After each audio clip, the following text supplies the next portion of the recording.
This is Council President Mike Sareini, and we are joined with the Chief of Police, Issa Shahin. Chief, thanks for joining with me. Thanks for having me today, Council President. And we're here to discuss about the association, the accreditation of the Police Department. I know that this is something that started back in 2020, but I'd like to let the residents know, what is the accreditation? What does that mean to them?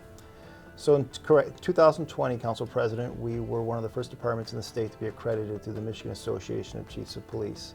And it's a standard that it really scours the nation for best practices across the country. And there's 108 standards, and so they revolve around investigative skills, administrative policies, jail operations, personnel management, really every aspect of the police department, 108 standards. And it's a way to make sure that you're meeting those standards across the entire police department. So in 2020, we were accredited. And so we had to show proofs that we were maintaining all of these standards. And actually, the last part of the accreditation process, we have assessors that come into the police department, and they're here for several days making sure that we're meeting all those proofs. They actually have to see in real time those standards. Right. So that's something that I think the residents will really appreciate it. So it's not something that you pile data and say, submit it to them and say, hey, this is our book, these are our processes, they are best practices. They actually come in and visually see what's happening. Correct. Yeah, they put the boots on the ground and they put eyes on it to make sure that you're meeting those standards. So in 2020, we were one of the first departments, and then just last month we were reaccredited.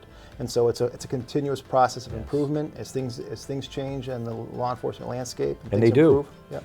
They change all the time. Correct. Can you give to our residents some ideas of, like, an example of a best practice that you've incorporated that has made a difference? Yes, so for example, quite simply, the way that we would store vehicles here when they're brought in for evidence processing, they have to be separated and secured in a deliberate way so that people can't have access to them. So we had to improve just the way we secured the vehicles here.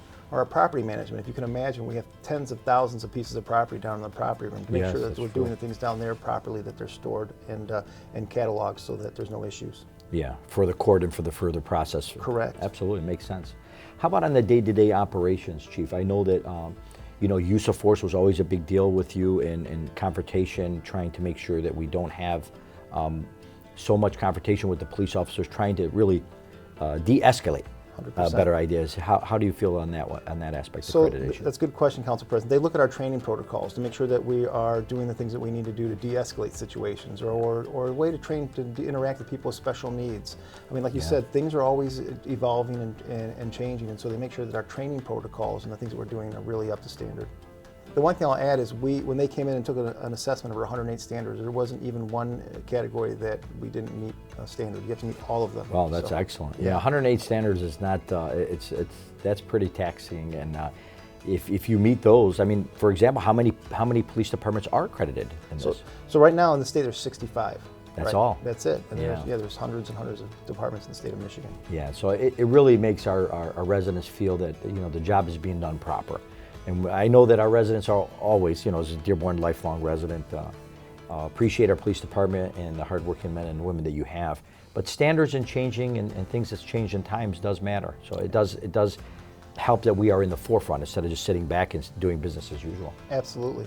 So Chief, I know this is the first time for the renewal accreditation, and of course we received it again. So congratulations, of course, to your department.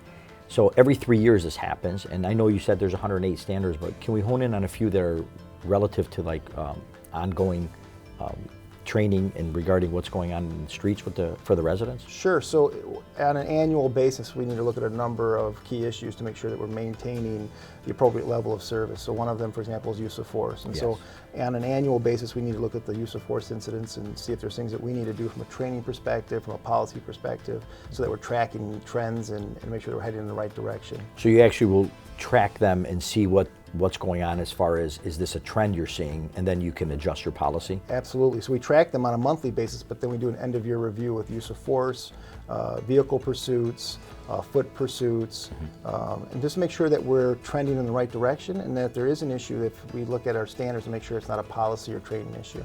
Okay, and that's also based on the best practices throughout the country? Absolutely. I know that you're the head and the chief in charge, but there's a lot of officers in our department and a lot of people to make this work.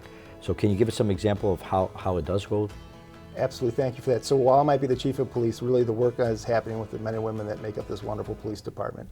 So I give all the credit in the world to the men and women that got us to this point. We had an accreditation manager, Lieutenant Leah Bronson, that worked on probably the last 10 months to make sure that we would pass our reaccreditation.